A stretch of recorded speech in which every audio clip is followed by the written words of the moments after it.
जब श्री राम अयोध्या में राज्य करने लगे तब एक दिन समस्त ऋषि मुनि श्री रघुनाथ जी का अभिनंदन करने के लिए अयोध्यापुरी में आए। श्री रामचंद्र जी ने उन सबका यथोचित सत्कार किया। वार्तालाप करते हुए अगस्त्य मुनि कहने लगे, युद्ध में आपने जो रावण का संहार किया वह कोई बड़ी बात नहीं है, परंतु द्वंद्व युद्ध में लक्ष्मण के द्वारा इंद्रजित का वध सबसे अधिक आश्चर्य की बात है। यह मायावी राक्षस युद्ध में सब प्राणियों के लिए अवध्य था। उनकी बात सुनकर रामचंद्र जी को बड़ा आश्चर्य हुआ।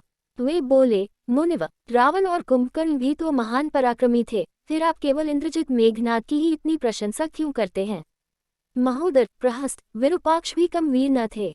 इस पर अगस्त्य मुनि बोले, इस प्रश्न का उत्तर देने से पहले मैं तुम्हें रावण के जन्म, वर प्राप्ति आदि का विवरण सुनाता हूँ। ब्रह्मा जी के पुलस्त्य नामक पुत्र हुए थे जो उन्हीं के समान तेजस्वी और गुणवान थे। एक बार वे महगिरी पर तपस्या करने गए।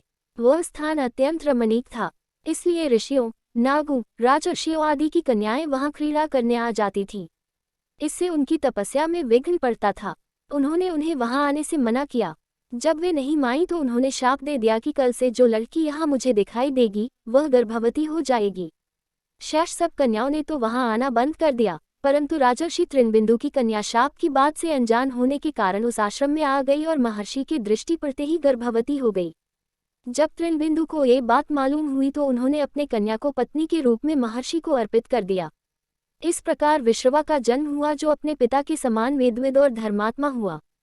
महामुनि भरद्वाज ने अपनी कन्या का विवाह विश्रवा से कर दिया। उनके वैश्रवण नामक पुत्र हुआ। वह भी धर्मात्मा और विद्वान था। उसने भारी तपस्या करके ब्रह्मा जी को प्रसन्न किया और यम, इंद्र तथा वरुण के सदृश लोकपाल का पद पाया। फिर उसने त्रिकूट पर्वत पर बसी लंका को अपना निवास स्थान बनाया और राक्षसों पर राज्य करने लगा। श्री राम ने आश्चर्य से पूछा, तो क्या कुबेर और रावण से भी पहले लंका में मांसभक्षी राक्षस रहते थे? फिर उनका पूर्वज कौन था? ये सुनने के लिए मुझे कौतूहल हो रहा है। तब अगस्त्य जी बोले, पूर्व काल में ब्रह्मा जी ने अनेक जल जंतु बनाए और उनसे समुद्र के जल की रक्षा करने के लिए कहा। तब उन जंतुओं में से कुछ बोले कि हम इसका रक्षण रक्षा करेंगे और कुछ ने कहा कि हम इसका यक्षण पूजा करेंगे। इस पर ब्रह्मा जी ने कहा कि जो रक्षण करेगा वह राक्षस कहलाएगा और जो यक्षण करेगा वह यक्ष कहलाएगा। इस प्रकार वे दो जातियों में बंट गए। राक्षसों में हेती और प्रहेती दो भाई थे। प्रहेती तपस्या करने चला गया, परंतु हेती ने भया से विवाह किया जिससे उसके विद्युत्केश नामक पुत्र उत्पन्न हुआ। विद्युत्केश के सुकेश नामक पराक्रमी पुत्र हुआ। सुकेश के माल्यवान, सुमाली और माली नामक 3 पुत्र हुए।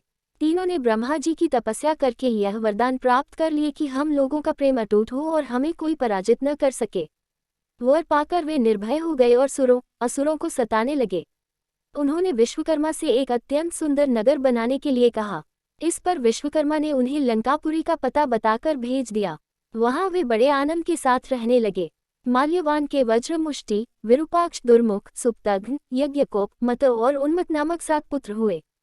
सुमाली के प्रहस्त्र, अकंपन, विकट, कालिकामुख, धूम्राक्ष, दंड, सुपार्श, सहनादि, प्रधस एवं भारकर्ण नाम के 10 पुत्र हुए। माली के अनल, अनिल, हर और संपाति नामक 4 पुत्र हुए। ये सब बलवान और दुष्ट प्रकृति होने के कारण ऋषि मुनियों को कष्ट दिया करते थे। उनके कष्टों से दुखी होकर ऋषि मुनिगण जब भगवान विष्णु की शरण में गए तो उन्होंने आश्वासन दिया कि हे ऋषियों, मैं इन दुष्टों का अवश्य ही नाश करूंगा। जब राक्षसों को विष्णु के इस आश्वासन की सूचना मिली